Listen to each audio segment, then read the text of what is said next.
ತಾವೆಲ್ಲರೂ ಕೂಡ ಅತ್ಯಂತ ಶ್ರದ್ಧೆಯಿಂದ ಆ, ಭಗವಂತನ ಈ ವಾಣಿಯನ್ನು ತಿಳ್ಕೊಳ್ಲಿಕ್ಕೆ ಆ, ಪ್ರತಿದಿನ ಈ ತರಗತಿಗಳಲ್ಲಿ ಪಾಲ್ಗೊಳ್ತಾ ಇದ್ದೀರಾ. ವಿಶೇಷವಾಗಿ ನಾನು ನಿಮ್ಮನ್ನೆಲ್ಲರನ್ನು ಅಭಿನಂದಿಸ್ತೀನಿ. ಈ 19 ಮತ್ತು 20 ಈ ಕೊನೆ ಎರಡು ಶ್ಲೋಕಗಳು ಈ ಪೂರ್ತಿ ಅಧ್ಯಾಯದ ಒಂದು ಫಲವನ್ನ ಆ, ಆ, ಸಂಪೂರ್ಣ ಲಾಭ ಹೇಗಿರುತ್ತೆ ಅನ್ನೋದನ್ನು ವರ್ಣಿಸ್ತವೆ. ಬನ್ನಿ ಇದರ ಚರ್ಚೆಯನ್ನು ಮಾಡೋಣ. ಮೊದಲಿಗೆ ಪ್ರಾರ್ಥನೆಯನ್ನು ಹೇಳಿಬಿಟ್ಟು, ಓಂ ಅಜ್ಞಾನತಿಮಿರಾಂಧಸ್ಯ ಜ್ಞಾನಾಂಜನಶಲಾಖಯ ಚಕ್ಷುರುನ್ಮೀಲಿತಂ ಯೇನ ತಸ್ಮೈ ಶ್ರೀಗುರವೇ ನಮಃ. ನಮ ಓಂ ವಿಷ್ಣುಪಾದಾಯ ಕೃಷ್ಣಪ್ರೇಷ್ಠಾಯ ಭೂತಲೆ ಶ್ರೀಮತೆ ಭಕ್ತಿವೇದಾಂತ ಸ್ವಾಮಿನ್ನಿತಿ ನಾಮಿನೆ. ನಮಸ್ತೆ ಸಾರಸ್ವತೆ ದೇವೆ ಗೌರವಾಣಿ ಪ್ರಚಾರಿಣೆ ನಿರ್ವಿಶೇಷಶೂನ್ಯವಾದಿ ಪಾಶ್ಚಾತ್ಯದೇಶತಾರಿಣೆ. ಜಯ ಶ್ರೀ ಕೃಷ್ಣ ಚೈತನ್ಯ ಪ್ರಭೋ ನಿತ್ಯಾನಂದ ಶ್ರೀ ಅದ್ವೈತ ಗದಾಧರ ಶ್ರೀವಾಸಾದಿ ಗೌರಭಕ್ತವೃಂದ. ಹರೇ ಕೃಷ್ಣ ಕೃಷ್ಣ ಕೃಷ್ಣ ಹರೇ ಹರೇ, ಹರೇ ರಾಮ ರಾಮ ರಾಮ ಹರೇ ಹರೇ. ಹರೇ ಕೃಷ್ಣ. ತಮ್ಮೆಲ್ಲರಿಗೂ ಮತ್ತೊಮ್ಮೆ ಸ್ವಾಗತ. ಈ ಪುರುಷೋತ್ತಮ ಯೋಗದ ಚರ್ಚೆಯಲ್ಲಿ ನಾವು ಈ ಕೊನೆಯ ಭಾಗವನ್ನು ತಲುಪಿದ್ದೀವಿ. ಕೊನೆಯ 5 ಶ್ಲೋಕಗಳು, ಇವುಗಳನ್ನು ವೇದಾಂತ ಸಾರ ಅಂತ ಹೇಳ್ತಾರೆ. ಹಿಂದೆ ಚರ್ಚೆ ಮಾಡಿದಂತೆ ವೇದವ್ಯಾಸ, ಶ್ರೀಕೃಷ್ಣನ ಸಾಹಿತ್ಯಿಕ ಅವತಾರವಾದಂತಹ ವೇದವ್ಯಾಸರು ಕಲಿಯುಗದ ಜೀವಿಗಳಿಗೆ ಅಂತ ಹೇಳಿ ವೇದಗಳನ್ನು ಲಿಖಿತ ರೂಪದಲ್ಲಿ ನೀಡಿದ್ದಾರೆ. ಅಷ್ಟೇ ಅಲ್ಲದೆ ಅವರು ಪುರಾಣಗಳನ್ನು ಕೂಡ ರಚಿಸಿದ್ದಾರೆ. ಆ ಒಂದು ಮಹಾನ್ ಇತಿಹಾಸ ಗ್ರಂಥ ಮಹಾಭಾರತವನ್ನು ಕೂಡ ಅವರು ನೀಡಿದ್ದಾರೆ. ಆ ಮಹಾಭಾರತದಲ್ಲಿ ಈ ಭಗವದ್ಗೀತೆಯೂ ಬರ್ತದೆ. ಸೊ ಈ ಭಗವದ್ಗೀತೆ ಇದು ಮಹಾಭಾರತ ಎನ್ನುವ ಇತಿಹಾಸ ಗ್ರಂಥದ ಭಾಗವಾದರೂ ಕೂಡ ಇದು ಎಲ್ಲ ವೇದಗಳ ಸಾರ, ವೇದಾಂತದ ಸಾರ. ವೇದದ ಕೊನೆಯ ಮಾತನ್ನ ವೇದಾಂತ ಅಂತ ಹೇಳ್ತಾರೆ. ಆ ವೇದಾಂತ ಸರಿಸುಮಾರು 550 ಸೂತ್ರಗಳುಳ್ಳಂತಹ ಅತಿ ಸಂಕ್ಷೇಪವಾದಂತಹ ಅರ್ಥಗರ್ಭಿತವಾದಂಥ ಸೂತ್ರಗಳು. ಅವುಗಳ ಸಾರವನ್ನ ಇಲ್ಲಿ ಶ್ರೀಕೃಷ್ಣ ಈ ಕೊನೆಯ 5 ಶ್ಲೋಕಗಳಲ್ಲಿ ಹೇಳ್ತಾ ಇದ್ದಾನೆ. ನಾವು ಈ ಚರ್ಚೆಯಲ್ಲಿ 16ನೇ ಶ್ಲೋಕದಲ್ಲಿ ನೋಡಿದ್ವಿ, ಈ ಪೂರ್ತಿ ಅಸ್ತಿತ್ವದಲ್ಲಿ 2 ರೀತಿಯ ಆತ್ಮರು ಇದ್ದಾರೆ, ಕ್ಷರ ಮತ್ತೆ ಅಕ್ಷರ. ಸರಳ ಶಬ್ದದಲ್ಲಿ ಹೇಳೋದಾದ್ರೆ ಈ ಭೌತಿಕ ಜಗತ್ತಿನಲ್ಲಿ ಕಾಣುವಂತಹ ಆತ್ಮರೆಲ್ಲರೂ ಕೂಡ ಕ್ಷರರು, ಬದ್ಧಾತ್ಮರು. ಆನಂತರ ಆಧ್ಯಾತ್ಮಿಕ ಜಗತ್ತಿನಲ್ಲಿರುವಂತಹ ಆತ್ಮರು ಅವರೆಲ್ಲರೂ ಅಕ್ಷರರು, ಮುಕ್ತಾತ್ಮರು. 17ನೇ ಶ್ಲೋಕದಲ್ಲಿ ಕ್ಷರ ಮತ್ತು ಈ ಅಕ್ಷರ ಆತ್ಮಗಳ ಇವುಗಳನ್ನು ಮೀರಿದ ಇನ್ನೊಂದು ಶ್ರೇಷ್ಠ ಅಂಶ ಅಥವಾ ಆತ್ಮ, ಅದುವೇ ಪರಮಾತ್ಮ. ಆ ಪರಮಾತ್ಮನನ್ನ ಪುರುಷೋತ್ತಮ ಅಂತಲೂ ಕೂಡ ಹೇಳಿದ್ದಾರೆ. ಉತ್ತಮ ಪುರುಷಸ್ತು ಅನ್ಯ ಪರಮಾತ್ಮ ಇತಿ ಉದಾಹೃತ. ಸೊ ಅಲ್ಲಿ ಶ್ರೀಕೃಷ್ಣ ಆ ಪರಮಾತ್ಮನ ವರ್ಣನೆಯನ್ನ ಮಾಡ್ದ. 18ನೇ ಶ್ಲೋಕ ನಿನ್ನೆ ಚರ್ಚೆಯಲ್ಲಿ ನಾವು ನೋಡಿದ್ವಿ. ಶ್ರೀಕೃಷ್ಣ ಹೇಳ್ತಾ ಇದ್ದಾನೆ ಆ ಪರಮಾತ್ಮ ತಾನೇ ಅಂತ. ಈ ಪೂರ್ತಿ ಜಗತ್ತಿನಲ್ಲಿ, ಇತಿಹಾಸದಲ್ಲಿ, ಅಷ್ಟೇ ಅಲ್ಲದೆ ವೇದಶಾಸ್ತ್ರ ಪುರಾಣಗಳಲ್ಲಿ ನನ್ನನ್ನ ಪುರುಷೋತ್ತಮ ಅಂತ ಕೊಂಡಾಡಲಾಗಿದೆ ಅಂತ ಶ್ರೀಕೃಷ್ಣ ಹಿಂದಿನ ಶ್ಲೋಕದಲ್ಲಿ ವರ್ಣಿಸಿದ್ದ. ಇದನ್ನು ನಾವು ಚರ್ಚೆಯಲ್ಲಿ ಕಂಡಿದ್ವು. ಈ ದಿನ ನಾವು 19ನೇ ಶ್ಲೋಕದ ಚರ್ಚೆಯನ್ನು ನೋಡೋಣ. ಸೊ ಈ 19ನೆಯ ಶ್ಲೋಕದಲ್ಲಿ ನಾವು ಮುಖ್ಯವಾಗಿ ಗಮನಿಸುವಂಥದ್ದು, 18ನೇ ಶ್ಲೋಕದಲ್ಲಿ ನಾವು ಇದನ್ನು ನೋಡಿದ್ವಿ. ಏನದು? ಕೃಷ್ಣನೇ ಏಕೆ ಪುರುಷೋತ್ತಮ ಅನ್ನೋದನ್ನು ಕಂಡಿದ್ವಿ. ಹೇಗೆ ಆತನಿಗೆ 6 ಐಶ್ವರ್ಯಗಳುಂಟು.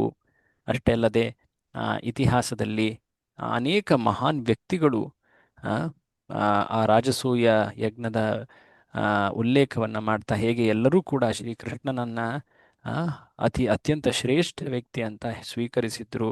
ಅಷ್ಟೇ ಅಲ್ಲದೆ ವೇದಶಾಸ್ತ್ರ ಪುರಾಣಗಳಲ್ಲೂ ಕೂಡ ಇದರ ಮಾತಿದೆ.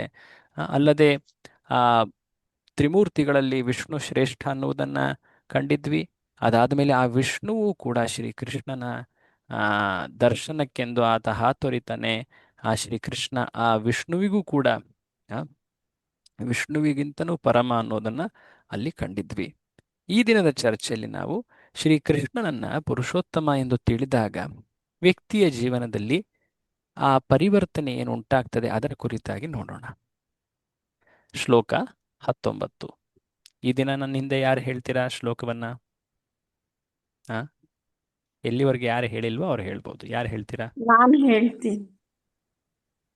ದ್ವೈತ ಅವರ? ಓಕೆ. ಲಲಿತಾ. ಲಲಿತ. ಓಕೆ, ಇಲ್ಲಿ ಒಬ್ಬರ ಹೆಸರು ನೋಡಿದೆ ನಾನು. ಓಕೆ, ನಾಳೆ ಇನ್ನೊಂದು ಶ್ಲೋಕ ಇದೆ, ಅವಾಗ ಇನ್ನೊಬ್ರು ಪ್ರಯತ್ನ ಮಾಡಿ. ಓಕೆ, ಈ ದಿನ ದ್ವೈತ ಅವರು ಹೇಳ್ತೀರಾ? ಹರೇ ಕೃಷ್ಣ. ಹರೇ ಕೃಷ್ಣ ಪ್ರಭು. ಹೇಳ್ತೀರಾ? ಓಕೆ. ಅಧ್ಯಾಯ 15 ಶ್ಲೋಕ 19. ಯೋ ಮಾಮೇವಮಸಮ್ಮೂಢೋ ಯೋ ಮಾಮೇವಮಸಮ್ಮೂಢೋ ಜಾನಾತಿ ಪುರುಷೋತ್ತಮಂ ಜಾನಾತಿ ಪುರುಷೋತ್ತಮಂ ಸ ಸರ್ವವಿದ್ ಭಜತಿ ಮಾಂ ಸಸರ್ಬ ಸಸರ್ಬ ಸಸರ್ಬದ್ಭಿದ್ ಭಜತಿ ಭಜ ಮಾಂ ಸ ಸರ್ವವಿದ್ ಭಜತಿ ಮಾಂ ಸಸರ್ಬಭಿದ್ ಭಜತಿ ಮಾಂ ಹ್ಮ್. ಸರ್ವಭಾವೇನ ಭಾರತ. ಸರ್ವಭಾವೇನ ಭಾರತ. ಯೋ ಮಾಮೇವಮಸಮ್ಮೂಢೋ ಜಾನಾತಿ ಪುರುಷೋತ್ತಮಂ ಯೋ ಮಾಮೇವಮಸಮ್ಮೂಢೋ ಜಾನಾತಿ ಪುರುಷೋತ್ತಮಂ ಸ ಸರ್ವವಿದ್ ಭಜತಿ ಮಾಂ ಸರ್ವಭಾವೇನ ಭಾರತ. ಸಸರ್ಬ ಸಸರ್ಬಭಿದ್ ಭಜತಿ ಮಾಂ ಸರ್ವಭಾವೇನ ಭಾರತ. ಯೋ ಮಾಮೇವಮಸಮ್ಮೂಢೋ ಜಾನಾತಿ ಪುರುಷೋತ್ತಮಂ ಸ ಸರ್ವವಿದ್ ಭಜತಿ ಮಾಂ ಸರ್ವಭಾವೇನ ಭಾರತ. ಯೋ ಮಾಮೇವಮಸಮ್ಮೂಢೋ ಜಾನಾತಿ ಪುರುಷೋತ್ತಮಂ ಸಸರ್ಬಭಿದ್ ಭಜತಿ ಮಾಂ ಸರ್ವಭಾವೇನ ಭಾರತ. ತುಂಬ ಥ್ಯಾಂಕ್ಸ್, ಧನ್ಯವಾದಗಳು. Thank you. ಶ್ಲೋಕ ಧನ್ಯವಾದ. ಇದರ ಸಂಕ್ಷೇಪಾರ್ಥವನ್ನು ನೋಡೋಣ ಬನ್ನಿ. ಶ್ಲೋಕ 19ನೇದು. ಶ್ರೀಕೃಷ್ಣ ಹೇಳ್ತಾ ಇದ್ದಾನೆ, ಯೋ ಮಾಂ ಜಾನಾತಿ. ಮಾಂ ಅಂದ್ರೆ ನಾನು, ನನ್ನನ್ನು. ನನ್ನನ್ನು ಜಾನಾತಿ ಅಂದ್ರೆ ತಿಳಿದುಕೊಳ್ಳುವುದು. ನನ್ನನ್ನ ಯಾರು ಪುರುಷೋತ್ತಮಂ ಪುರುಷೋತ್ತಮ ಎಂದು ತಿಳಿಯುತ್ತಾರೋ. ಹಿಂದಿನ ಶ್ಲೋಕದಲ್ಲಿ ಆ ವರ್ಣನೆ ಬಂದಿದೆ ಅಲ್ವಾ? ಯಸ್ಮಾದ್ ಕ್ಷರಮತೀತೋಹಂ ಅಕ್ಷರಾದ್ ಅಪಿಚ ಉತ್ತಮಃ. ನಾನು ಕ್ಷರ ಮತ್ತೆ ಅಕ್ಷರ ಎರಡಕ್ಕೂ ಮೀರಿದವನು. ನನ್ನನ್ನೇ ಪುರುಷೋತ್ತಮ ಅಂತ ಲೋಕದಲ್ಲಿ ವೇದದಲ್ಲಿ ವರ್ಣಿಸಲಾಗಿದೆ ಅಂತ ಹಿಂದಿನ ಶ್ಲೋಕದಲ್ಲಿ ಹೇಳಿದ್ದು. ಯಾರು ಈ ಒಂದು ಅತಿ ರಹಸ್ಯವನ್ನ, ಏನದು ರಹಸ್ಯ? ಶ್ರೀಕೃಷ್ಣನೇ ಪುರುಷೋತ್ತಮ ಅನ್ನುವ ರಹಸ್ಯವನ್ನ ಅಸಮ್ಮೂಢ ಅಂದ್ರೆ ಯಾವುದೇ ಸಂಶಯವಿಲ್ಲದೆ ತಿಳಿಯುತ್ತಾರೋ. ಇಲ್ಲಿ ಮೊದಲ ಎರಡು ಸಾಲಿನಲ್ಲಿ ಈ ಮಾತನ್ನ ಹೇಳಲಾಗ್ತಾ ಇದೆ. ಹೇ ಅರ್ಜುನ, ಯಾರು ಯಾವುದೇ ಸಂಶಯವಿಲ್ಲದೆ ನನ್ನನ್ನ ನಾನೇ ಪುರುಷೋತ್ತಮ ಎನ್ನುವುದನ್ನು ತಿಳಿತಾರೋ ಅವರಿಗೆ ಏನು ವಿಶೇಷವಾದಂತಹ ಪ್ರಯೋಜನ ಉಂಟಾಗ್ತದೆ ಅದನ್ನ ಮುಂದಿನ ಎರಡು ಸಾಲಿನಲ್ಲಿ ಹೇಳ್ತಾ ಇದ್ದಾರೆ. ಸ ಸರ್ವವಿತ್, ಅವರು ಕೇವಲ ನನ್ನನ್ನು ತಿಳಿದುಕೊಳ್ಳೋದಷ್ಟೇ ಅಲ್ಲ, ಈ ಪೂರ್ತಿ ಜಗತ್ತನ್ನೇ, ಈ ಪೂರ್ತಿ ಅಸ್ತಿತ್ವವನ್ನೇ ತಿಳಿಯುತ್ತಾರೆ. ಸ ಸರ್ವವಿತ್. ನಂತರ ಇನ್ನೊಂದೇನಾಗುತ್ತೆ ಅವರಲ್ಲಿ, ಇನ್ನೊಂದು ಪರಿವರ್ತನೆ ಅಥವಾ ಪ್ರಯೋಜನ ಕಾಣೋದೇನೆಂದ್ರೆ ಭಜತಿ ಮಾಂ. ನನ್ನನ್ನು ಅವರು ಪೂಜಿಸ್ತಾರೆ, ಭಜಿಸುತ್ತಾರೆ, ಸೇವೆಯನ್ನ ಮಾಡ್ತಾರೆ. ಹೇಗೆ? ಸರ್ವಭಾವೇನ ಭಜತಿ ಅಂದ್ರೆ ಪೂರ್ತಿ ಹೃದಯವನ್ನ ಅರ್ಪಿಸಿ ಅವರು ನನಗೆ ನನ್ನ ಸೇವೆಯನ್ನ ಮಾಡ್ತಾರೆ. ಸೊ ಸರಳವಾಗಿ ಹೇಳೋದಾದ್ರೆ, ಯಾರು ಶ್ರೀಕೃಷ್ಣನನ್ನ ಪುರುಷೋತ್ತಮ ಅಂತ ಯಾವುದೇ ಸಂಶಯವಿಲ್ಲದೆ ತಿಳಿಯುತ್ತಾರೋ ಅವರು ಈ ಜಗತ್ತಿನಲ್ಲಿರುವಂತಹ ಎಲ್ಲ ವಿದ್ಯೆಯನ್ನ ತಿಳಿದಂತೆ. ಎಲ್ಲವನ್ನು ಅವರು ತಿಳಿದರು. ಅಷ್ಟೇ ಅಲ್ಲದೆ ಅವರು ಆ ಶ್ರೀಕೃಷ್ಣನನ್ನ ತಮ್ಮ ಸಂಪೂರ್ಣ ಹೃದಯದಿಂದ ಅವರು ಭಗವಂತ ಶ್ರೀಕೃಷ್ಣನನ್ನ ಆರಾಧಿಸ್ತಾರೆ, ಆತನ ಸೇವೆಯಲ್ಲಿ ತೊಡಗ್ತಾರೆ, ಆತನ ಭಜನೆಯನ್ನ ಮಾಡ್ತಾರೆ. ಸೊ ಇದು ಸರಳವಾದಂತಹ ಅರ್ಥ. ಸೊ ಈ ಶ್ಲೋಕದಲ್ಲಿ ಅನೇಕ ಅಂಶಗಳು ಬರ್ತಾ ಇದೆ. ಏನದು?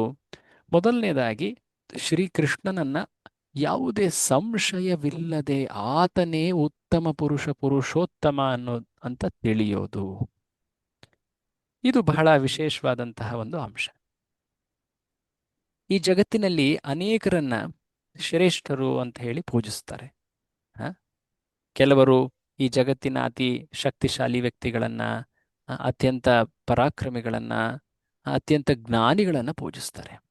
ಅಷ್ಟೇ ಅಲ್ಲದೆ ಕೆಲವರು ಆ, ಉನ್ನತ ಲೋಕದ ಜೀವಿಗಳಾದಂತಹ ದೇವತೆಗಳನ್ನು ಪೂಜಿಸ್ತಾರೆ. ಸೊ ಹೀಗೆ ಅನೇಕರನ್ನ ಪೂಜ್ಯರು ಅಂತ ಹೇಳಿ ಗೌರವಿಸ್ತಾರೆ. ಆದರೆ ಶ್ರೀಕೃಷ್ಣ ಆತ ಉತ್ತಮ ಪುರುಷ, ಎಲ್ಲ ಪೂಜನೀಯರಿಗಿಂತನೂ ಆತ ಅತಿ ಉತ್ತಮನು, ಆತನೇ ಉತ್ತಮ ಪುರುಷ ಅಂತ ತಿಳಿಯೋದು ಆ, ಇದು ಬಹಳ ವಿಶೇಷವಾಗಿ ಗಮನಿಸಬೇಕಾದಂತಹ ಅಂಶ. ಶ್ರೀಲ ಪ್ರಭುಪಾದರು ಒಂದು ಆ, ಸಣ್ಣದೊಂದು ವೃತ್ತಾಂತವನ್ನು ಹೇಳ್ತಾರೆ. ಹ್ಮ್. ಏನಿದು?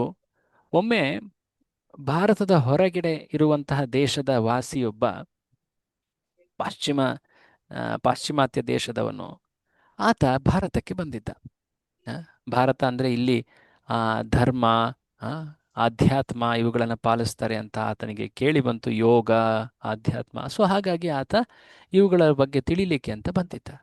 ಆತನಿಗೆ ಈ ದೇವರು, ಭಗವಂತ, ಆ, ಈ ಈ ಭೂಮಿಯಲ್ಲಿ ಅಥವಾ ಈ ದೇಶದಲ್ಲಿ ಅನೇಕರನ್ನ ಪೂಜಿಸ್ತಾರೆ ಅನ್ನೋದು ಕೇಳಿದ್ದ, ಬಟ್ ಆತ ಖುದ್ದಾಗಿ ಅನುಭವಿಸಿ ತಿಳಿಲಿಕ್ಕೆ ಅಂತ ಬಂದಿದ್ದ. ಸೊ ಭಾರತದಲ್ಲಿ ಆತ ಪ್ರವಾಸ ಮಾಡ್ತಾ ಇರಬೇಕಾದ್ರೆ ಅನೇಕ ದೇವಸ್ಥಾನ ಅಲ್ಲಿ ವಿಶೇಷವಾಗಿ ಆತ ಭೇಟಿ ಮಾಡ್ತಾನೆ. ದಯವಿಟ್ಟು ಮ್ಯೂಟಲ್ಲಿ ಇರಬೇಕೆಲ್ಲರೂ, ಸುನಿಲ್ ಪ್ರಭು ನೋಡ್ತಾ ಇರಿ. ಸೊ ಸೊ ಹೀಗೆ ಆತ ಎಲ್ಲ ದೇವತೆಗಳನ್ನ ಭೇಟಿ ಮಾಡ್ತಾ ಹೋಗ್ತಾನೆ. ಭೇಟಿ ಮಾಡ್ತಾ ಮಾಡ್ತಾ ಆತ ಅನೇಕ ಹ್ಮ್, ಅನೇಕ ದೇವತೆಗಳ ದೇವಸ್ಥಾನಕ್ಕೆ ಹೋದ, ಕೆಲವು ಚರ್ಚ್ಗಳಿಗೆ ಹೋದ, ಕೆಲವು ಮಸೀದಿಗಳಿಗೆ ಹೋದ. ಹೀಗೆ ಎಲ್ಲ ದೇವಸ್ಥಾನಗಳನ್ನು ಭೇಟಿ ಮಾಡ್ತಾ ಮಾಡ್ತಾ ಕೊನೆಗೆ ಆತ ಶ್ರೀಕೃಷ್ಣನ ದೇವಸ್ಥಾನಕ್ಕೂ ಹೋದ, ದುರ್ಗೆ ದೇವಸ್ಥಾನಕ್ಕೆ ಹೋದ, ಗಣೇಶನ ದೇವಸ್ಥಾನಕ್ಕೆ ಹೋದ. ಹೀಗೆ ಎಲ್ಲ ದೇವಸ್ಥಾನಗಳನ್ನು ಆತ ಭೇಟಿ ನೀಡಿದ. ಕೊನೆಗೆ ಆತ ಹೇಳ್ದ, ನಾನು ಅನುಭವಿಸಿದಂತೆ, ನಾನು ನೋಡಿದಂತೆ ಈ ವ್ಯಕ್ತಿ ಯಾರು? ಈ ಶ್ರೀಕೃಷ್ಣನೇ ಪರಮ ವ್ಯಕ್ತಿ. ಅರೆ ಏನಪ್ಪ, ನೀನು ಈ ರೀತಿ ನಿರ್ಧರಿಸಲಿಕ್ಕೆ ಏನು ಆಧಾರ? ಸೊ ಆತ ಹೇಳ್ತಾನೆ, ಯಾಕೆಂದರೆ ನಾನು ಭೇಟಿ ನೀಡಿದಂಥ ಪ್ರತಿಯೊಂದು ದೇವಸ್ಥಾನಗಳಲ್ಲಿ, ಪೂಜಾ ಮಂದಿರಗಳಲ್ಲಿ ಅಲ್ಲಿದ್ದಂತಹ ಪೂಜನೀಯ ವ್ಯಕ್ತಿ ಒಂದಲ್ಲ ಒಂದು ಕಾರ್ಯದಲ್ಲಿ ನಿರತನಾಗಿದ್ದ. ನಾನು ಗಣೇಶನ ದೇವಸ್ಥಾನಕ್ಕೆ ಹೋದೆ, ಗಣೇಶ ಆಯುಧಗಳನ್ನು ಹಿಡಿದಿದ್ದ, ಆತ ಆಶೀರ್ವಾದವನ್ನು ನೀಡ್ತಾ ಇದ್ದ. ಆ ನಂತರ ನಾನು ದುರ್ಗೆ ದೇವಸ್ಥಾನಕ್ಕೆ ಹೋದೆ, ಆಕೆಯು ಕೂಡ ಆಯುಧಗಳನ್ನು ಹಿಡಿದಿದ್ಲು, ಆಕೆಯು ಕೂಡ ಏನೋ ಒಂದು ರಕ್ಷಣೆ ಮಾಡ್ತಾ ಇದ್ಲು. ಶಿವನ ದೇವಸ್ಥಾನಕ್ಕೆ ಹೋದೆ, ಆತ ಅಲ್ಲಿ ಧ್ಯಾನದಲ್ಲಿ ಕೂತಿದ್ದ. ಆ ನಂತರ ಈ ರೀತಿಯಾಗಿ ಅನೇಕ ದೇವಸ್ಥಾನಗಳನ್ನು ನಾನು ಭೇಟಿ ನೀಡಿದೆ. ಸೊ ಎಲ್ಲ ದೇವಸ್ಥಾನಗಳಲ್ಲಿ ಪೂಜ್ಯ ದೇವರು ಏನಿದ್ದಾರೆ, ಒಂದಲ್ಲ ಒಂದು ಕರ್ತವ್ಯ ಅಥವಾ ಕಾರ್ಯಗಳಲ್ಲಿ ತೊಡಗಿದ್ದರು. ಸೊ ಬಟ್ ಶ್ರೀಕೃಷ್ಣನ ದೇವಸ್ಥಾನಕ್ಕೆ ನಾನು ಬಂದಾಗ ಅಲ್ಲಿ ನೋಡಿದೆ, ನಾನು ಆತ ಕೊಳಲೂತ್ತಾ ಇದ್ದಾನೆ. ಯಾವುದೋ ಒಂದು ಕರ್ತವ್ಯ ಆತನಿಗೆ ಇದ್ದಂತೆ ಕಾಣಲೇ ಇಲ್ಲ.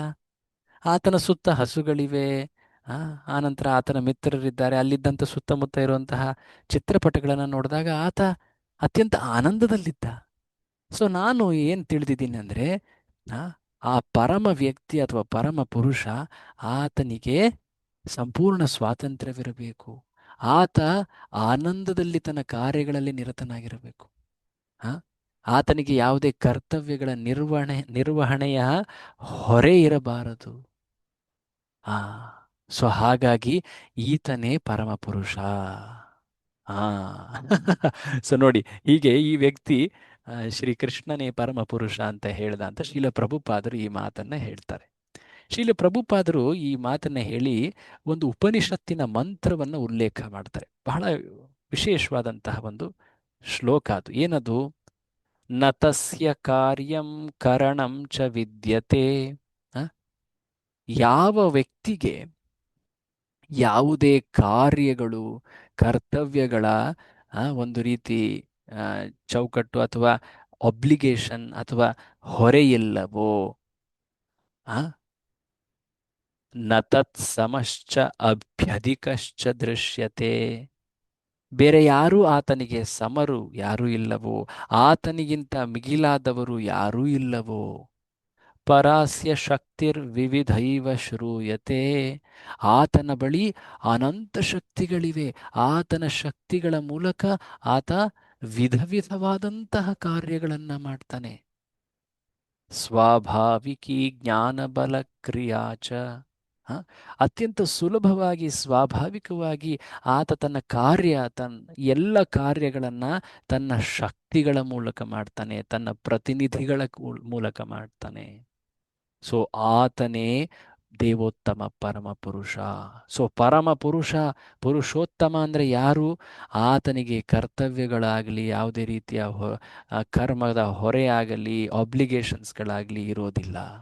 ಆತ ಎಲ್ಲವನ್ನು ಕೂಡ ತನ್ನ ಶಕ್ತಿಗಳ ಮೂಲಕ ಅನಾಯಾಸವಾಗಿ ನಡೆಸ್ತಾನೆ. ಆತನಿಗೆ ಯಾರೂ ಸಮರಿಲ್ಲ, ಆತನಿಗೆ ಮಿಗಿಲಾದವರು ಯಾರೂ ಇಲ್ಲ. ಇದು ಶ್ವೇತಾಶ್ವರ ಉಪನಿಷತ್ತಿನಲ್ಲಿ ಬರುವಂತಹ ಮಾತು ನೋಡಿ. ಸೊ ಹೀಗೆ ಶ್ರೀಕೃಷ್ಣನ ಆ ಪರಮ ಸ್ಥಿತಿಯನ್ನ ತಿಳಿಯೋದು, ಯಾವುದೇ ಸಂಶಯವಿಲ್ಲದೆ ತಿಳಿಯೋದು.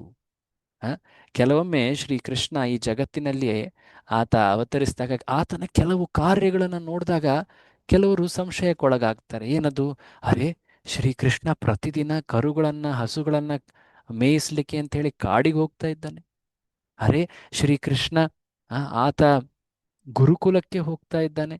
ಅರೆ, ಶ್ರೀಕೃಷ್ಣ ಆತ ತನ್ನ ದ್ವಾರಕ್ಕೆ ಆ ಭಕ್ತರೊಡನೆ ಅಲ್ಲಿ ಶಾಸನ ಆಡಳಿತವನ್ನು ನಡೆಸ್ತಾ ಇದ್ದಾನೆ. ಆತನು ಕೂಡ ವಿವಾಹ ಮಾಡಿಕೊಂಡು ಆನಂತರ ಆತನ ಕೆಲ ಕರ್ತವ್ಯಗಳನ್ಸುತ್ತೆ ಅವುಗಳನ್ನು ಮಾಡ್ತಾ ಇದ್ದಾನೆ. ಇವೆಲ್ಲವನ್ನು ನೋಡಿದಾಗ ಕೆಲವರು ಆಶ್ಚರ್ಯಕ್ಕೊಳಗಾಗ್ತಾರೆ. ಶ್ರೀಕೃಷ್ಣ ನಿಜವಾಗಿಯೂ ಪರಮಪುರುಷನ ಅಂತ. ಬಟ್ ಶ್ರೀಕೃಷ್ಣನ ಕೆಲ ಕಾರ್ಯಗಳು ಅವು ಲೋಕ ಶಿಕ್ಷಣಕ್ಕೋಸ್ಕರವಿರ್ತವೆ. ಅವುಗಳ ಮೂಲಕ ಶ್ರೀಕೃಷ್ಣ ಜಗತ್ತಿನಗೆ ಎಲ್ಲ ಜನರು ಹೇಗೆ ವರ್ತಿಸಬೇಕು ಅಂತ ಹೇಳಿ ಆತ ತನ್ನ ಉದಾಹರಣೆಯ ಮೂಲಕ ತೋರಿಸ್ತಾನೆ.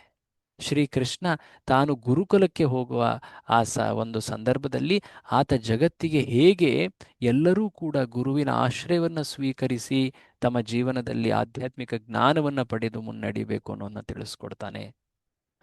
ಆನಂತರ ತಾನು ಆ ವೈವಾಹಿಕ ಜೀವನದಲ್ಲಿ ಕರ್ತವ್ಯಗಳನ್ನು ನಡೆಸುವಾಗಲೂ ಕೂಡ, ಅಥವಾ ಆ ಕ್ಷತ್ರಿಯ ವರ್ಣದ ಧರ್ಮಗಳನ್ನು ಮಾಡುವಾಗಲೂ ಕೂಡ, ಅವೆಲ್ಲವುಗಳನ್ನು ಮಾಡುವಾಗ ಆತ ವರ್ಣಾಶ್ರಮದ ಕಾರ್ಯಗಳನ್ನು ಮಾಡಿದಂತೆ ಕಾಣುತ್ತೆ. ಬಟ್ ಆದರೆ ಆತನಿಗೆ ಯಾವುದೇ ಒಂದು ನಿರ್ಬಂಧಗಳಿಲ್ಲ.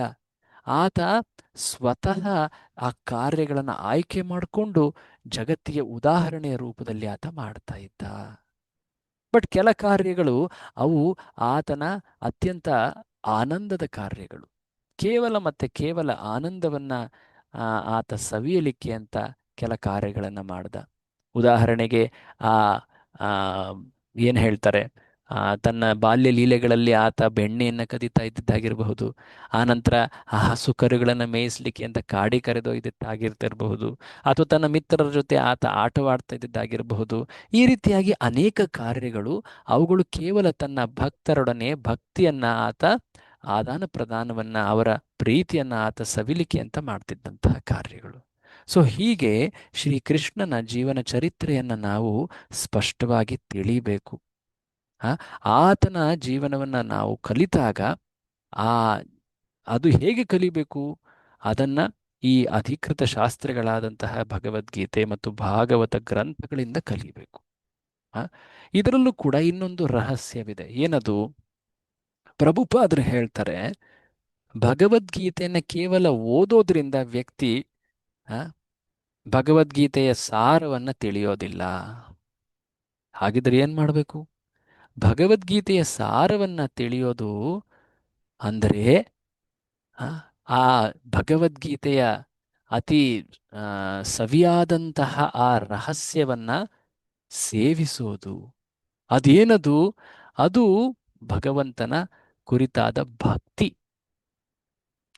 ಸೊ ಭಗವದ್ಗೀತೆಯ ನಿಜ ಸಾರ ಅದು ಭಕ್ತಿ. ಬಟ್ ಅದನ್ನು ನಾವು ಕೇವಲ ಭಗವದ್ಗೀತೆಯ ಪಠಣೆಯಿಂದ ನಾವೇ ಖುದ್ದಾಗಿ ಅದನ್ನು ಕಲೀಲಿಕ್ಕೆ ಅಂತ ಪ್ರಯತ್ನಿಸಿದರೆ ಅದನ್ನು ನಾವು ತಿಳಿಯದೇ ಇರಬಹುದು. ಹಾಗಿದ್ದಲ್ಲಿ ಏನು ಕಾರ್ಯ ಮಾಡಬೇಕು? ಪ್ರಭುಪಾದರು ಒಂದು ಉದಾಹರಣೆ ಕೊಡ್ತಾರೆ. ಏನದು ಅಂದರೆ, ವ್ಯಕ್ತಿ ಈಗ ಜೇನುತುಪ್ಪವನ್ನು ಸವಿಬೇಕು ಅಂದರೆ ಒಂದು ಬಾಟಲ್ನಲ್ಲಿ ಜೇನುತುಪ್ಪ ತಂದಿದ್ದಾರೆ, ಅದನ್ನು ಆತನಿಗೆ ನೀಡಿದ್ದಾರೆ. ಆತ ಈಗ ಅದನ್ನು ಜೇನುತುಪ್ಪನ ಅದರ ರುಚಿಯನ್ನು ಅನುಭವಿಸ್ಬೇಕಂದ್ರೆ ಆತ ಏನು ಮಾಡಬೇಕು? ಆತ ಅದರ ಮುಚ್ಚಳವನ್ನು ತೆಗೆದು ಅದರೊಳಗಿರುವಂತಹ ಜೇನುತುಪ್ಪವನ್ನು ಆತ ರುಚಿಸಬೇಕು. ಹೌದಲ್ವೇ? ಹೊರಗಿನಿಂದ ಆತ ಆ ಬಾಟಲಿನ ನೆಕ್ತಾ ಇದ್ರೆ ಅದರಿಂದ ಜೇನುತುಪ್ಪದ ರುಚಿ ಗೊತ್ತಾಗೋದಿಲ್ಲ. ಹಾಗೆಯೇ ಭಗವದ್ಗೀತೆಯ ಆ ಸಾರ, ಆ ಭಕ್ತಿಯನ್ನು ತಿಳಿಬೇಕಂದ್ರೆ ಭಗವದ್ಗೀತೆಯನ್ನ ಭಗವದ್ಗೀತೆಯಲ್ಲಿ ಹೇಳಿದಂತೆ ಕಲಿಬೇಕು. ಹೇಗೆ ಹೇಳಿದ್ದಾರೆ? ಅಲ್ಲಿ ಹೇಳಿರುವಂತಹ ಮಾತಂದರೆ ಭಗವದ್ಗೀತೆಯನ್ನ ಒಬ್ಬ ಗುರುವಿನ ಆಶ್ರಯದಲ್ಲಿ ಕಲಿಬೇಕು. ಈ ಮಾತು ಭಗವದ್ಗೀತೆಯಲ್ಲಿ ಹೇಳಲಾಗಿದೆ. 4ನೇ ಅಧ್ಯಾಯದಲ್ಲಿ ಶ್ರೀಕೃಷ್ಣ ಈ ಮಾತನ್ನ ಹೇಳ್ತಾನೆ. ಏನದು? ತುಂಬ ಪ್ರಸಿದ್ಧವಾದಂತಹ ಮಾತದು. ತದ್ವಿಧಿ ಪ್ರಣಿಪಾತೆ प्रणिपातेन ಪರಿಪ್ರಶ್ನೇನ ಸೇವಯ ಉಪದೇಕ್ಷ್ಯಂತಿ ತೇ ಜ್ಞಾನಂ ಜ್ಞಾನಿನಸ್ತತ್ವದರ್ಶಿನಃ. ಹ? ಶ್ರೀಕೃಷ್ಣ ಹೇಳ್ತಾ ಇದ್ದಾನೆ, ನೀನು ಹೇ ಅರ್ಜುನ ಒಬ್ಬ ಆಧ್ಯಾತ್ಮಿಕ ಗುರುವಿನ ಆಶ್ರಯವನ್ನ ಪಡಿ. ಹೇಗೆ? ಪರಿಪ್ರಶ್ನ, ಮೊದಲನೇದಾಗಿ ಪ್ರಣಿಪಾತ. ಪ್ರಣಿಪಾತ ಅಂದರೆ ಆತನ ಆಶ್ರಯ, ಅಂದರೆ ಆತನ ಶರಣಾಗತಿಯನ್ನು ಮೊದಲು ಪಡಿ. ಎರಡನೇದಾಗಿ ಪರಿಪ್ರಶ್ನೆ. ಎರಡನೇದು, ಮೊದಲನೇದು ಪ್ರಣಿಪಾತವಾಗಿತ್ತು, ಎರಡನೇದು ಪರಿಪ್ರಶ್ನೆ. ಆತನಲ್ಲಿ ಶರಣಾಗತನಾದ ನಂತರ ಆತನಿಗೆ ನೀನು ನಿನ್ನ ಜಿಜ್ಞಾಸೆಯನ್ನು ವ್ಯಕ್ತಪಡಿಸು. ಆ ನೀನು ಏನು ಆ ಪರಮ ಸತ್ಯನ ಕುರಿತಾಗಿ ಕಲಿಬೇಕಂತ ಇದೆಯಾ, ಆ ಪ್ರಶ್ನೆಗಳನ್ನು ಆತನ ಮುಂದೆ ವಿನಮ್ರ ಭಾವದಲ್ಲಿ ಇಡು. ಮೂರನೇ ಅಂಶ ಸೇವೆಯ, ಆತನ ಸೇವೆಯನ್ನ ಮಾಡು. ಈ 3 ಅಂಶಗಳನ್ನ ಮುಂದಿಟ್ಟು ನಾವು ಆ ಗುರುವಿನ ಆಶ್ರಯವನ್ನ ಪಡಿಬೇಕು. ಆಗ ಆ ಗುರು ನಮಗೆ ಉಪದೇಶಿಸ್ತಾನೆ. ಉಪದೇಕ್ಷ್ಯಂತಿ ತೇ ಜ್ಞಾನಂ. ಯಾಕೆಂದ್ರೆ ಗುರು ಆ ಭಗವದ್ಗೀತೆಯನ್ನ ತನ್ನ ಗುರುವಿನಿಂದ ತಿಳಿದಿದ್ದಾನೆ. ಜ್ಞಾನಿನಃ ತತ್ವದರ್ಶಿನಃ. ಆತ ಈ ಜ್ಞಾನವನ್ನ ತಿಳಿದಿದ್ದಾನೆ, ಏಕೆಂದ್ರೆ ಆತ ತನ್ನ ಗುರುವಿನಿಂದ ಈ ಪರಂಪರೆಯಲ್ಲಿ ಜ್ಞಾನವನ್ನ ತಿಳಿದಿದ್ದಾನೆ. ಸೊ ಹೇಳುವಂತಹ ಸರಳ ಅಂಶ ಅಂದ್ರೆ ಭಗವದ್ಗೀತೆಯನ್ನ ಒಂದು ಗುರು ಪರಂಪರೆಯಲ್ಲಿ ನಾವು ಕಲಿಯಬೇಕು.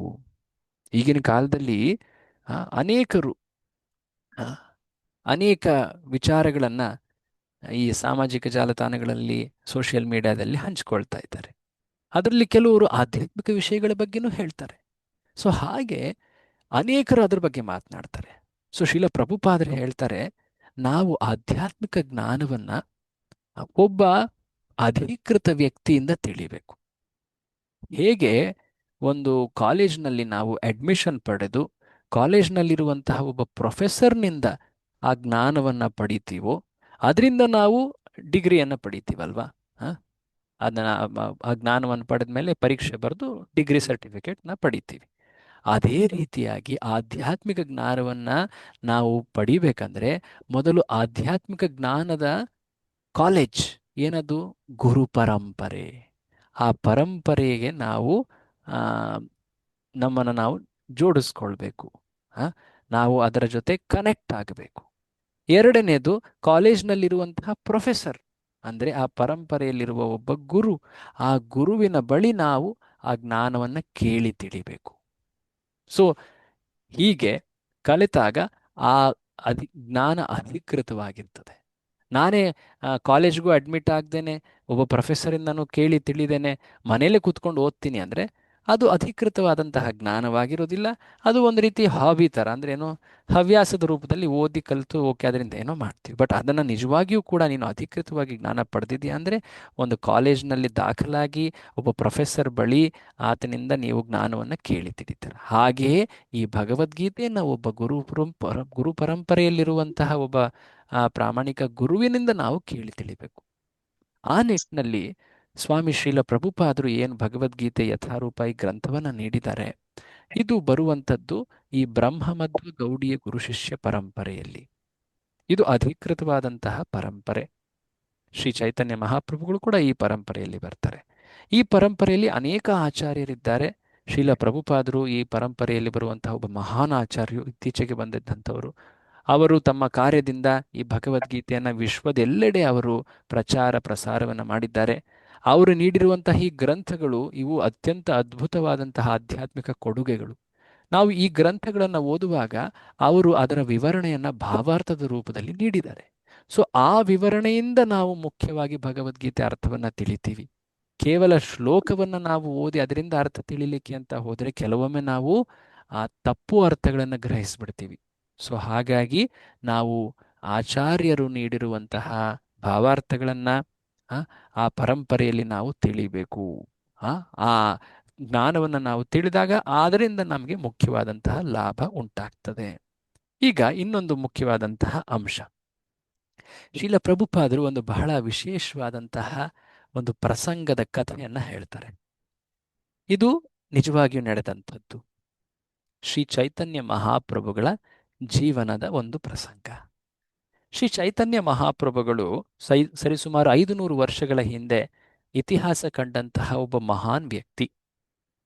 ಹೊರರೂಪದಲ್ಲಿ ಅವರು ಕೃಷ್ಣನ ಪರಮ ಭಕ್ತರಾಗಿ ಕೃಷ್ಣ ನಾಮ ಸಂಕೀರ್ತನೆಯನ್ನ ಎಲ್ಲೆಡೆ ಪ್ರಚಾರ ಪ್ರಸಾರ ಮಾಡಿ, ವಿಶೇಷವಾಗಿ ಗೀತೆ, ಭಾಗವತ ಪುರಾಣದ ತತ್ವಗಳನ್ನು ಎಲ್ಲೆಡೆಯೂ ಕೂಡ ಅವರು ಪ್ರಚಾರ ಪ್ರಸಾರ ಮಾಡಿದರು. ಅವರ ನಿಜ ತತ್ವವನ್ನು ಶಾಸ್ತ್ರಗಳಲ್ಲಿ ವರ್ಣಿಸಲಾಗಿದೆ. ಅವರು ಆ ಶ್ರೀಕೃಷ್ಣನ ಸಾಕ್ಷಾತ್ ಅವತಾರವಾಗಿದ್ದರು. ಇದನ್ನು ಭಾಗವತ ಗ್ರಂಥವೂ ಕೂಡ ಇದರ ಪುಷ್ಟಿಯನ್ನು ಮಾಡ್ತದೆ.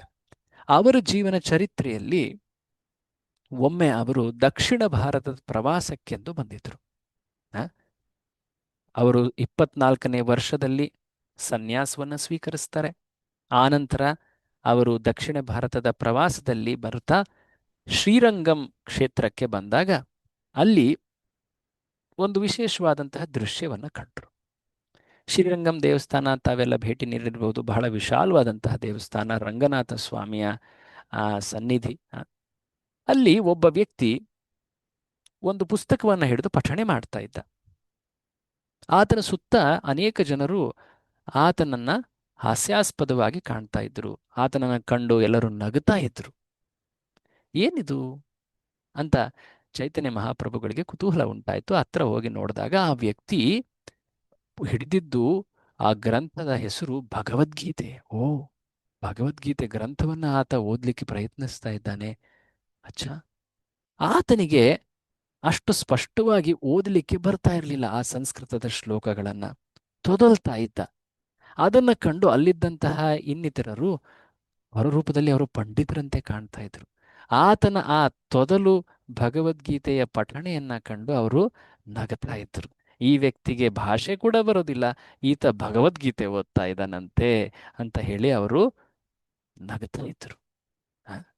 ಶ್ರೀಲ ಪ್ರಭುಪಾದರು ನೋಡ್ತಾ ಇದ್ರು, ಈ ವ್ಯಕ್ತಿ ಬರದೇ ಇದ್ರು ಕೂಡ ಶ್ಲೋಕ ಪಠಣೆ ಮಾಡ್ತಾ ಇದ್ದಾನೆ, ಬಟ್ ವಿಶೇಷವಾಗಿ ಆತ ಕಣ್ಣೀರಿಡ್ತಾ ಇದ್ದಾನೆ. ಏನಪ್ಪ ಇದು, ಭಾಷೆನೇ ತಿಳಿದೇ ಇದ್ರು ಕೂಡ ಆತನ ಕಣ್ಣಿಂದ ನೀರು ಬರ್ತಾ ಇದೆಯಲ್ಲ. ಶ್ರೀ ಚೈತನ್ಯ ಮಹಾಪ್ರಭುಗಳು ಆತನ ಬಳಿ ಹೋಗಿ ಆತನ ಹತ್ತಿರ ಹೋಗಿ ಆತನನ್ನ ಪ್ರಶ್ನಿಸ್ತಾರೆ. ನೀನು ಭಗವದ್ಗೀತೆಯನ್ನು ಓದ್ಲಿಕ್ಕೆ ಪ್ರಯತ್ನಿಸ್ತಾ ಇದೆಯಾ, ಬಹಳ ಶ್ಲಾಘನೀಯ.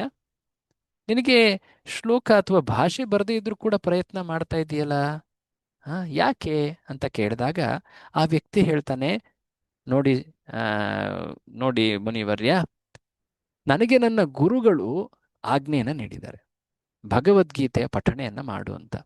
ಸೊ ಹಾಗಾಗಿ ನನಗೆ ಈ ಭಾಷೆ ಬರದೇ ಇದ್ರೂ ಕೂಡ ಇದನ್ನ ಪೂರ್ತಿಯಾಗಿ ಇದರ ಅರ್ಥ ನನಗೆ ತಿಳಿದೇ ಇದ್ರೂ ಕೂಡ ನಾನು ಪ್ರಯತ್ನಿಸ್ತಾ ಇದ್ದೀನಿ, ನನ್ನ ಗುರುಗಳ ಆಜ್ಞೆಯನ್ನು ಪರಿಪಾಲಿಸ್ತಾ ಇದ್ದೀನಿ ಅಂತ. ಓಹೋ, ಗುರುವಿನ ಆಜ್ಞೆಯನ್ನು ಪಾಲಿಸ್ತಾ ಇದೆಯಾ, ಸಂತೋಷದ ವಿಚಾರ. ಆದರೆ ನಿನಗೆ ಭಗವದ್ಗೀತೆಯ ಶ್ಲೋಕವೇ ತಿಳಿತಾ ಇಲ್ಲ, ಆದರೂ ಕೂಡ ನೀನು ಕಣ್ಣೀರಿಡ್ತಾ ಇದೆಯಲ್ಲ, ಇದಕ್ಕೆ ಕಾರಣ ಏನು ಅಂತ ಕೇಳಿದಾಗ ಆಗ ಆ ವ್ಯಕ್ತಿ ಉತ್ತರಿಸ್ತಾನೆ, ನಾನು ಭಗವದ್ಗೀತೆ ಈ ಗ್ರಂಥವನ್ನು ಕೈಲಿ ಹಿಡಿದು ಓದಲಿಕ್ಕೆಂದು ನಾನು ಪ್ರಾರಂಭ ಮಾಡಿದಾಗ ನನ್ನ ಕಣ್ಣು ಮುಂದೆ ಆ ದೃಶ್ಯ ಬರುತ್ತೆ. ಆ ಪರಮಾತ್ಮನಾದಂತಹ ಪುರುಷೋತ್ತಮನಾದಂತಹ ಸಾಕ್ಷಾತ್ ಶ್ರೀ ಕೃಷ್ಣ ತನ್ನ ಭಕ್ತನಾದ ಅರ್ಜುನನ ಸೇವೆಯಲ್ಲಿ ಆ ಸಾರಥಿಯ ಪಾತ್ರವನ್ನು ವಹಿಸ್ತಾ ಇದ್ದಾನೆ. ಎಷ್ಟು ಈ ಶ್ರೀಕೃಷ್ಣನ ಉದಾತ್ತ ಗುಣಗಳು. ತನ್ನ ಭಕ್ತನ ಸೇವೆಗೆಂದು ಆತ ಸದಾ ನಿರತನಾಗಿದ್ದಾನೆ. ಭಕ್ತವತ್ಸಲ ಗೋವಿಂದ ಶ್ರೀಕೃಷ್ಣ. ಈ ದೃಶ್ಯವನ್ನು ನಾನು ಕಂಡು ನನ್ನ ಕಣ್ಣಿನಲ್ಲಿ ನನ್ನ ಹೃದಯ ಗದ್ಗದಿತವಾಗಿ ನನ್ನ ಕಣ್ಣಿನಿಂದ ಈ ಭಕ್ತಿಯ ಕಣ್ಣೀರುಗಳು ಹರಿತಾ ಇವೆ ಅಂತ ಹೇಳಿದಾಗ ಚೈತನ್ಯ ಮಹಾಪ್ರಭುಗಳು ಆತನ ನಿಜವಾದಂತಹ ಮನಸ್ಥಿತಿಯನ್ನು ತಿಳಿತಾರೆ. ಆತನನ್ನು ಆಲಿಂಗಿಸಿ ಹೇಳ್ತಾರೆ, ನೀನೇ ನಿಜವಾಗಿಯೂ ಭಗವದ್ಗೀತೆಯನ್ನ ತಿಳಿದವನು. ಇವರೆಲ್ಲ ನಗಾಡ್ತಾ ಇದ್ದಾರಲ್ಲ, ಇವರು ಕೇವಲ ಭಾಷೆಯನ್ನ ತಿಳಿದ್ರು ಅಥವಾ ಶ್ಲೋಕಗಳನ್ನ ಪಠಿಸಿದ್ರು, ಆದರೆ ಭಗವದ್ಗೀತೆಯ ಸಾರ, ಅದು ಆ ಭಗವಂತನ ಕುರಿತಾದಂತಹ ದಿವ್ಯ ಪ್ರೇಮಮಯ ಸೇವೆ, ಅದು ನಿನ್ನ ಹೃದಯದಲ್ಲಿ ಜಾಗೃತವಾಗಿದೆ. ಹಾಗಾಗಿ ಭಗವದ್ಗೀತೆಯ ಸಾರವನ್ನ ನೀನು ತಿಳಿದಿದೀಯಾ. ಸೊ ಹೀಗೆ ಭಗವದ್ಗೀತೆಯ ನಿಜ ಸಾರ ಏನದು, ಅದನ್ನು ಪಡೆಯುವಂತಹದ್ದು ಮಾರ್ಗ ಏನೋದು ಅನ್ನೋದು ಈ ಒಂದು ಸಣ್ಣ ಪ್ರಸಂಗದಲ್ಲಿ ಕಾಣಸಿಗುತ್ತೆ. ಮೊದಲನೇದಾಗಿ ಈ ವ್ಯಕ್ತಿ ಆತನ ಗುರುವಿನ ಆಜ್ಞೆಯನ್ನ ಪಾಲಿಸ್ತಾ ಇದ್ದ. ಎರಡನೆಯದಾಗಿ ಆ ವ್ಯಕ್ತಿ ಭಗವಂತನ ಕುರಿತಾಗಿ ಆತನಲ್ಲಿ ಆ ಅಸಂಶಯ ಅಂದ್ರೇನು, ಯಾವುದೇ ಸಂಶಯವಿಲ್ಲದೆ ಶ್ರೀಕೃಷ್ಣನೇ ಪುರುಷೋತ್ತಮ ಎನ್ನುವ ಆ ತತ್ವ, ಅದರ ಸಾಕ್ಷಾತ್ಕಾರ, ಆ ಸಾಕ್ಷಾತ್ಕಾರದ ರೂಪದಲ್ಲಿ ಆತ ಆ ಶ್ರೀಕೃಷ್ಣನ ಆ ಪಾರ್ಥಸಾರಥಿ ರೂಪವನ್ನು ಕಂಡು ಆ ಅದನ್ನ ನೆನೆಸ್ಕೊಳ್ತಾ ಆತ ಕಣ್ಣೀರಿಡ್ತಾ ಇದ್ದ ಭಕ್ತಿಯಲ್ಲಿ. ಸೊ ಮುಖ್ಯವಾಗಿ ಈ ಎರಡು ಅಂಶಗಳನ್ನು ಗಮನಿಸಬೇಕು. ಏನದು? ಮೊದಲನೇದಾಗಿ ಗುರುವನ್ನ ಸ್ವೀಕರಿಸೋದು, ಅದು ವಿನಮ್ರ ಭಾವ. ಎರಡನೇದಾಗಿ ಶ್ರೀಕೃಷ್ಣನನ್ನ ಪುರುಷೋತ್ತಮ ಎಂದು ಸ್ವೀಕರಿಸುವುದು, ಅದು ಭಕ್ತಿ ಭಾವ. ಗುರುವನ್ನ ಸ್ವೀಕರಿಸುವಂಥದ್ದು ಅದು ವಿನಮ್ರ ಭಾವ. ಎರಡನೆಯದು ಶ್ರೀಕೃಷ್ಣನನ್ನ ಪುರುಷೋತ್ತಮ ಎಂದು ಸ್ವೀಕರಿಸುವುದು, ಅದು ಭಕ್ತಿ ಭಾವ. ಈ ಎರಡು ಭಾವಗಳು ಆ ಭಗವದ್ಗೀತೆಯನ್ನು ತಿಳಿಯಲಿಕ್ಕೆ ಬೇಕಾಗುವಂತಹ ಕೀಲಿಕೈಗಳಂತೆ, the keys to open the secret of Bhagavad Gita. So ಹೇಗೆ ಭಗವದ್ಗೀತೆಯನ್ನು ಕೇಳಿದ ನಂತರ ಅರ್ಜುನ ಯಾವ ಪರಿವರ್ತನೆಯನ್ನ ಕಂಡ? ಭಗವದ್ಗೀತೆ ಪ್ರಾರಂಭದಲ್ಲಿ ಆತ ಭ್ರಮಿತನಾಗಿ ಅಳುತ್ತಾ ಇದ್ದ. ಶ್ರೀಕೃಷ್ಣ, ನನ್ನ ಈ ಕಾರ್ಪಣ್ಯ ದೋಷವನ್ನು ದೂರ ಮಾಡು ಅಂತ ಹೇಳಿ ಆತ, ನಾನು ಶಿಷ್ಯನಾಗ್ತೀನಿ, ನೀನು ಗುರುವಾಗಿ ನನ್ನನ್ನು ಮಾರ್ಗದರ್ಶಿಸು ಅಂತ ಹೇಳಿ ಆತನ ಆಶ್ರಯವನ್ನ, ಶರಣಾಗತಿಯನ್ನು ಸ್ವೀಕರಿಸ್ತ. ಭಗವದ್ಗೀತೆಯ ಕೊನೆಯಲ್ಲಿ ಅದೇ ಅರ್ಜುನ ಹೇಳ್ತಾನೆ, ನಾನು ಈಗ ನಿನ್ನ ಮಾತುಗಳನ್ನು ಪರಮ ಅಂತ ಸ್ವೀಕರಿಸ್ತಾ ಇದ್ದೀನಿ. ನೀನು ಹೇಗೆ ಹೇಳ್ತೀಯೋ ಹಾಗೆ ಕಾರ್ಯ ಮಾಡ್ತೀನಿ. ಅದರಿಂದ ನನ್ನ ಮೋಹ, ನನ್ನ ಎಲ್ಲ ಈ ದುಗುಡಗಳೆಲ್ಲವೂ ದೂರವಾಗಿವೆ ಅಂತ ಹೇಳಿ ಶ್ರೀಕೃಷ್ಣನ ಸೇವೆಯಲ್ಲಿ ಆತ ಸ್ಥಿರನಾಗ್ತಾನೆ. ಹಾಗೆಯೇ ಯಾರೊಬ್ಬರು ಭಗವದ್ಗೀತೆಯನ್ನು ಓದ್ತಾರೋ ಅವರು ಕೃಷ್ಣನ ಆದೇಶಗಳನ್ನು, ಈ ಭಗವದ್ಗೀತೆಯ ಆದೇಶಗಳನ್ನು ಪಾಲಿಸಲಿಕ್ಕೆ, ಭಕ್ತರಾಗಲಿಕ್ಕೆ ಸನ್ನದ್ಧರಾಗಬೇಕು. ಅದು ನಿಜವಾದ ಗೀತೆಯ ಫಲ. ಸೊ ಈ ಶ್ಲೋಕದಲ್ಲಿ ಹೇಳಿರುವಂತೆ ಸ ಸರ್ವವಿತ್ ಭಜತಿ ಮಾಂ. ಅಂತೆ ಶ್ರೀಕೃಷ್ಣನನ್ನ ಯಾರು ಪುರುಷೋತ್ತಮ ಅಂತ ಸ್ವೀಕರಿಸ್ತಾರೋ ಅವರಿಗೆ ಎಲ್ಲ ವೇದದ ಸಾರ ತಿಳಿದಂತೆ. ಯಾಕೆಂದರೆ ವೇದದ ಅತ್ಯಂತ ರಹಸ್ಯಮಯ ಮಾತು ಇದು. ಸೊ ಯಾರು ಶ್ರೀಕೃಷ್ಣನನ್ನ, ಆತನ ನಿಜ ಪರಿಚಯವನ್ನು ತಿಳಿತಾರೋ ಅವರು ಈ ಜಗತ್ತಿನ ಎಲ್ಲ ವಿದ್ಯೆಯ ಸಾರವನ್ನು ತಿಳಿದರು. ಅವರು ಶ್ರೀಕೃಷ್ಣನ ಭಕ್ತಿ ಸೇವೆಯಲ್ಲೇ ತೊಡಗ್ತಾರೆ. ಶ್ರೀಲ ಪ್ರಭುಪಾದರು ಈ ಮಾತನ್ನ ತಮ್ಮ ಭಾವಾರ್ಥದಲ್ಲಿ ವರ್ಣಿಸಿದ್ದಾರೆ. ಇನ್ನೂ ಹೆಚ್ಚು ವಿವರಗಳನ್ನು ತಾವೇ ಖುದ್ದಾಗಿ ಶ್ರೀಲ ಪ್ರಭುಪಾದರ ಭಾವಾರ್ಥದಲ್ಲಿ ಓದಿ ತಿಳಿರಿ ಅಂತ ತಿಳಿಸ್ತಾ ಈ ದಿನದ ಚರ್ಚೆಯನ್ನು ನಾವಿಲ್ಲಿ ವಿರಾಮ ಮಾಡ್ತಾ ಇದ್ದೀವಿ. ಶ್ರೀಲ ಪ್ರಭುಪಾದರಿಗೆ ಜೈ. ಹರೇ ಕೃಷ್ಣ. ಸೊ ಈ ದಿನ ನಾವು 19ನೇ ಶ್ಲೋಕದಲ್ಲಿ ಕಂಡಿದ್ದೀವಿ, ಹೇಗೆ ಶ್ರೀಕೃಷ್ಣನನ್ನ ಪುರುಷೋತ್ತಮ ಅಂತ ಯಾರು ಯಾವುದೇ ಸಂಶಯವಿಲ್ಲದೆ ತಿಳಿತಾರೋ ಅವರು ಶ್ರೀಕೃಷ್ಣನ ಅತ್ಯಂತ ಸುಂದರವಾದಂತಹ ಭಕ್ತಿ ಸೇವೆಯ ಕಾರ್ಯಗಳಲ್ಲಿ ತೊಡಗ್ತಾರೆ. ಅದು ಆ ಭಗವದ್ಗೀತೆ ಅಥವಾ ಆ ಭಗವಂತನ ನಿಜ ತಿಳುವಳಿಕೆಯ ಫಲವಾಗಿರುತ್ತೆ. ನಾಳೆಯ ಚರ್ಚೆಯಲ್ಲಿ ನಾವು ಈ ಪುರುಷೋತ್ತಮ ಯೋಗದ ಪ್ರಯೋಜನ, ಆ ಫಲವನ್ನ ಆ 20ನೆಯ ಶ್ಲೋಕದಲ್ಲಿ ಶ್ರೀಕೃಷ್ಣನೇ ಹೇಳಿರುವಂತೆ ಕೃತಕೃತ್ಯಶ್ಚ ಭಾರತ, ವಿಶೇಷವಾದಂತಹ ಆ ಒಂದು ಫಲ, ಅದನ್ನು ನಾವು ಕೊನೆಯ ಶ್ಲೋಕದಲ್ಲಿ ನೋಡೋಣ. ನಾಳೆಯ ನಮ್ಮ ಚರ್ಚೆ ಈ ಒಂದು ಚರ್ಚಾ ಸರಣಿಯಲ್ಲಿ ಕೊನೆಯದ್ದಾಗಿರುತ್ತೆ. ಬಟ್ ಭಗವದ್ಗೀತೆ, ಇದರ ಪ್ರತಿ ಶ್ಲೋಕದ ಮರ್ಮ ಅತ್ಯಂತ ಆಳವಾದದ್ದು. ಇದನ್ನು ಭಕ್ತರ ಜೊತೆ ನಾವು ಕೂತು ಕಲಿತಾಗ ಅದಕ್ಕೆ ಯಾವುದೇ ಕೊನೆ ಇಲ್ಲ.